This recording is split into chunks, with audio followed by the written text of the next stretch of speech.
Asawa ko, lumaban ka, huwag ka susuko. Ayan, ang mga doktor, gagawin nila lahat para sa'yo. Kapit lang. Tulog lang si Peach. Gagawin ko lahat ng alam ko para matupad ko na ang matagal niya ng gusto.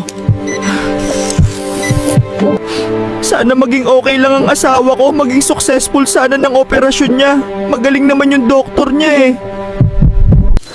Grabe, nakakapagod. Ang daming fats ng babae na to. Nakasampung oras na ako sa operating room. Ang dami pa ding sebo sa katawan niya.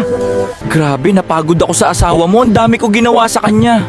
Dok, kamusta na ba ang asawa ko? Maayos lang ba siya? Nagbago na ang itsura ko, nakakatuwa. Hindi na ko lalaitin ng mga tao kasi sexy at maganda na ko. Perfect na! Grabe, mahal. Ang laki na ng pinagbago mo. Natupad na ang gusto mo. Oo nga, mahal. Need ko lang pala ma-hospital para matupad. Grabe, mahal. Di talaga ako makapaniwala sa'yo. Pero gusto ko din yung chubby ka, parehas ko gusto. Mas okay to, mahal. Sexy.